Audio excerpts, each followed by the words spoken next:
El miedo. Ese sentimiento que Shakespeare dijo que nos atacaba con batallones y no con espías, se manifiesta artísticamente en el terror u horror, que son géneros temáticos que vertebran su tono en torno a la intención de generar miedo. Ahora bien, ¿cómo lo hacen? Pues muchos manuales de guión dicen casi siempre un conjunto de reglas, que si los personajes tienen que estar solos, que si debe haber un monstruo, etc.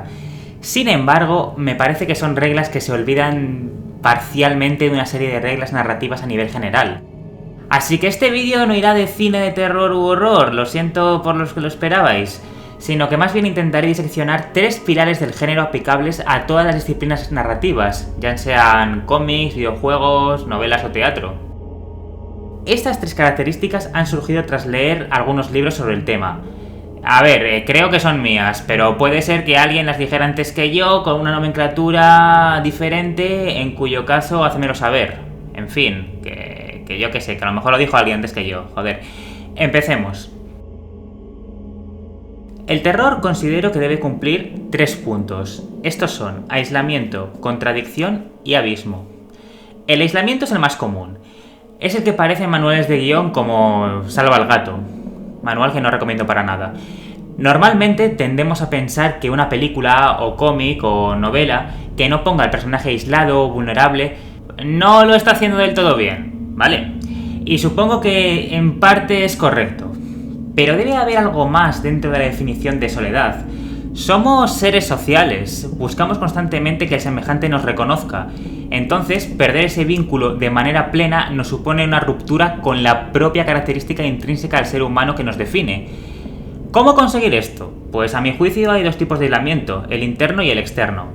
Al igual que los conflictos, un aislamiento externo puede ser el de Alien.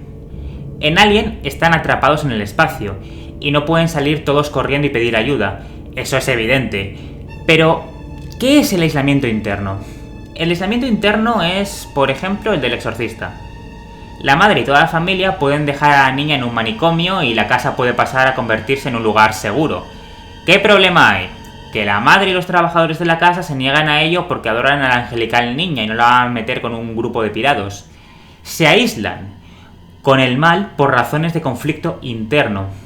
Pero ese aislamiento no está en la casa en sí, sino más bien en la búsqueda desesperada por el reconocimiento de la verdad, que la niña tiene dentro al demonio. Que les crean, y es que nadie les cree. Están aislados con la verdad de que Pazuzu ha poseído a Regan. Por eso la llegada de Merrin es tan importante, porque finalmente ha llegado algo de ayuda. Es decir, ya no están solos ante el peligro, ahora tienen apoyo. Antes de nada, todas esas ideas pueden converger, y también dentro de sí mismas. Por ejemplo, en Midsommar, allí el personaje de Dani tiene un aislamiento tanto interno, por los conflictos psicológicos, tanto como externo, cuando se adentran en el espacio dominado por la secta. Que, por cierto, fijaos cómo está representado, poniendo la cámara del revés. La realidad de estos chicos va a dar un vuelco, pero en fin, vamos a dejarlo porque esto no es un análisis cinematográfico. Dicho esto, pasemos a la contradicción. La contradicción es algo un pelín más complejo, creo. Pensemos en la realidad que nos rodea. Las personas tendemos a agrupar la realidad en constructos totalizadores, bien sean llevados por la razón o por la costumbre. Un constructo así puede ser el de un padre cuidando a su hijo cuando el niño va a ver al padre y le dice que papá, es que tengo miedo. Entonces el padre se pondrá a cuidar a su hijo y le dirá, no hijo, no hay que tener miedo porque el miedo, bla bla bla, en fin, lo que sea. Ahora, si entre líneas el padre le insinúa que va a abrir la puta cabeza con un hacha, como ocurre en El Resplandor, eso nos genera una disforia. No asociamos ese mecanismo, o mejor dicho, no asociamos esa realidad, y eso nos molesta.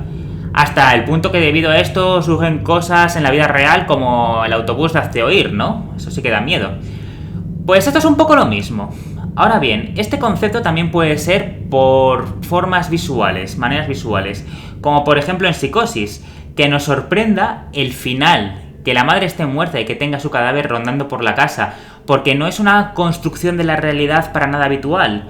O volvamos al exorcista, cuando Regan baja escaleras como una araña, nos genera esa aversión porque no es la manera natural de desplazarse de un ser humano. Y llegamos al abismo. El abismo es algo así como la aspiración a lo sublime en el deísmo alemán, pero aplicado al terror, al miedo. Para el idealismo alemán lo sublime es todo aquello que nos sobrecoge por su inmensidad. En el terror es un concepto así. Pensemos en Uzumaki, un manga de Junji Ito. Aquí hay una especie de entidad demoníaca que asola un pueblo y hace de primeras que la gente se obsesione con la manifestación del mismo. Esta manifestación son las espirales. Sí, os hace gracia, ¿no? Bueno, puede parecer un tanto cómico pensar en una espiral como una manifestación terrorífica, pero créeme que no lo es para nada. En un punto de la historia, la madre del protagonista está hospitalizada porque está obsesionada con desprenderse de todas las espirales que se encuentra a su paso, ya que en cierta forma estas se llevaron a su marido. Hasta tal punto es así que decide quitarse las de su propio cuerpo, y después de cortarse el pelo y quitarse las yemas de los dedos y demás partes cutáneas, parece relativamente estable, hasta que cae en que hay algo más. La cóclea. Y lo que realmente nos aterra no es que vaya a hacer algo en su oreja o en su oído, sino la voluntad de hacerlo. Eso es el abismo, una voluntad que te sobrecoge doblegándote, que es superior a tu propia voluntad por superarlo. Pasando a videojuegos, en Silent Hill, James se ve atraído por el pueblo de nuevo, y bien es cierto que no podemos mecánicamente huir de él, pero bueno, en definitiva ocupamos el rol o papel de James en la aventura. Entonces, es la intención de James de descubrir la verdad. El abismo que le va tragando hacia la verdad que se oculta a sí mismo es lo que realmente asola a los jugadores. Porque el abismo, como ya he dicho, tiene de por sí una voluntad. En este caso es hacerle ver a James la gravedad de su crimen, acompañándole con manifestaciones fantasmales que atacan directamente su psique. Otra manera de entender el abismo es la voluntad de la compañía de Alien, que les hace estar varados en el espacio con el alienígena dentro de la nave a modo de cebo para traerlo a la Tierra y estudiarlo. Eso es lo que realmente asusta, que un ser humano haya puesto a un grupo de personas inocentes en esa situación. Es decir, somos limitados, tenemos miedo porque es un mecanismo de protección. Si vemos, yo qué sé, un monstruo delante de nosotros, huimos. Pero el sentimiento de indefensión que subyace al verdadero monstruo, las razones abismales que puedan llevar a hacer daño o simplemente el miedo a lo que te pueda hacer, son el abismo, a mi juicio. Una voluntad demoníaca, por simplificar, una voluntad maligna que no podemos doblegar, de la cual no podemos huir. Insisto, estos tres puntos convergen entre ellos. No es que funcionen por separado y tampoco creo haber dicho nada nuevo, pero me apetecía ponerme pedante, yo qué sé. Y nada, felices pesadillas.